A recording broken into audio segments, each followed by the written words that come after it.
नमस्कार दोस्तों, अभी कुछ दिनों से आप न्यूज़ चैनल पे राजा और सोनम के बारे में सुन रहे होंगे। दो प्यारे बच्चे जिन्होंने शादी की और हनीमून पे ही पत्नी ने पति की हत्या कर दी। दोस्तों, आखिर ऐसा क्यों हुआ? ऐसा घटना नहीं होना चाहिए था, फिर भी ऐसा हुआ।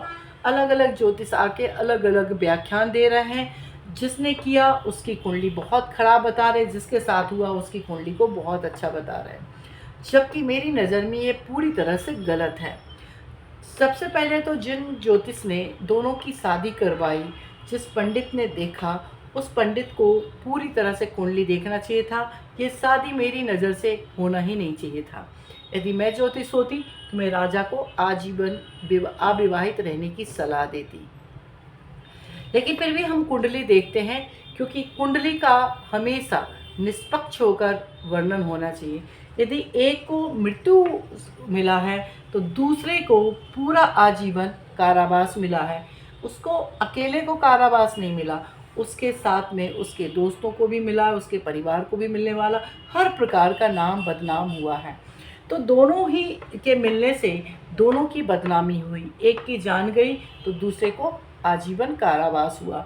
तो दोनों की कुंडली एक दूसरे के लिए बिल्कुल भी सूटेबल नहीं था। तो दोस्तों, अब सबसे पहले हम इंडिविजुअल कुंडली को देखते हैं।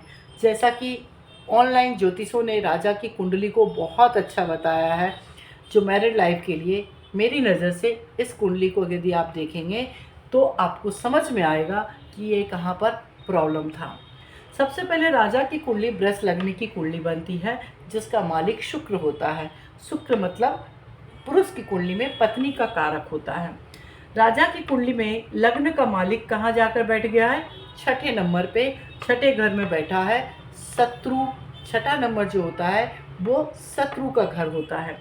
शत्रु के साथ साथ में क्या बैठा है? देखिए, सूर्य नीच का होकर सूर्य बैठ गया है, साथ में राहु बैठ गया है।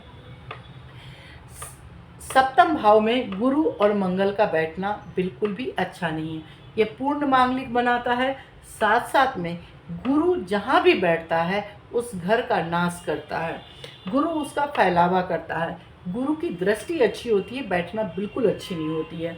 अब गुरु मंगल के साथ बैठा मतलब मंगल को और बढ़ावा दिया, मतलब इसकी जो मांगलिक दोष है उसको भी बहुत ज़्यादा बढ़ावा मिला।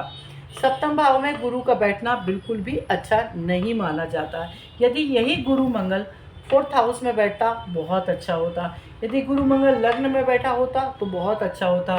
धन भाव में बैठा होता तो बहुत अच्छा होता। चूँकि यह सप्तम भाव में बैठा इसलिए बिल्कुल भी अच्छा नहीं हुआ। अब देखिए, राजा की कुंडली में मृत्यु के लिए क्या कारक होता है। तो मृत्यु के लिए सबसे पहले द्वितीय, सप्तम और अष्टम को देखा जाता है। यहाँ पर चूँकि शादी हुई मांगलिक लड़की से हुई तो मंगल एक्टिव हुआ। 2025 मंगल का ही वर्ष कहलाता है। यदि 2025 की जगह 2026-27 में शादी करने जाता तो भी एक बार गुंजाइश बन सकती थी। मंगल एक्टिव हुआ। अब मृत्यु का कारक कौन है? 9 नंबर यहाँ लिखा है, मतलब अष्टम का मालिक कहाँ जाके बैठा है? सप्तम में। किसके साथ बैठा है? मंगल के साथ में बैठा। मंगल एक्सीडेंट, दुर्घटना का कारक होता है। मैंने आपको अभी बताया, second house, seventh house, ninth house, ये तीनों हाउस मृत्यु का कारक माना जाता है। अब इस पर्सन की मृत्यु किसके द्वारा होगी? तो सप्तम में कौन बैठा है? गुरु। सप्तम का मालिक किसे माना जाता है? पत्नी को। अब पत्नी इसकी कहाँ बैठी है? शत्रु भाव में, सूर्य के साथ बैठी है, मतलब इसकी विरक्ति का योग तो था ही। यदि ये नहीं होता तो इसकी पत्नी के कोर्ट कचहरी हजारों चलते। और यहाँ पर देखिए केतु बैठा हुआ है, जो कि पत्नी से विरक्ति का सबसे बड़ा कारक माना जाता है।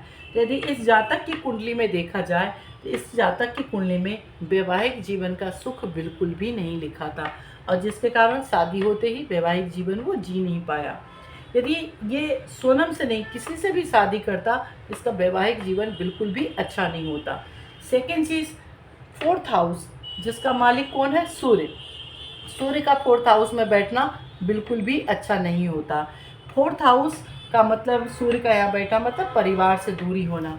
अब परिवार का मालिक 5 नंबर का मालिक कौन है? सूर्य। सूर्य नीच का होकर जाके शुक्र के साथ बैठ गया, मतलब परिवार से दूर करने का कारक कौन बन गई? उसकी पत्नी बन गई। या कोर्ट कचहरी होता, यदि ये जीवित भी होता, शादी करता, तो इसकी कोर्ट कचहरी 101% होता। तो ऐसे सिचुएशन में इस जातक को क्या करना चाहिए था? ऐसी कुंडली से शादी करना चाहिए था, भले ही उसका मंगल दोष हो या ना हो। जिसकी कुंडली में, लड़की की कुंडली में यदि गुरु अच्छा होता, इसका रिश्ता अच्छे से निभ जाता। ये बच्चा अपने आप में बहुत खुश मिजाज, अच्छा रहने वाला था, लेकिन पारिवारिक जीवन इसको ज़्यादा अच्छा नहीं मिलता। अब यही सोनम की कुंडली देखते हैं। सोनम की कुंडली चंद्रमा है, लग्न में बैठा हुआ, मतलब लड़की जो है शीतलता का प्रतीक है। इतने सारे उसके पड़ोसी, सबसे पूछा गया, किसी ने भी उसके बारे में गलत कभी नहीं बताया है। यहाँ पर जो चौथे घर का मालिक है वो है चंद्रमा। चंद्रमा यहाँ अच्छा होने के कारण, चंद्रमा यहाँ पर अच्छा होने के कारण जो है, लग्न का मालिक जो है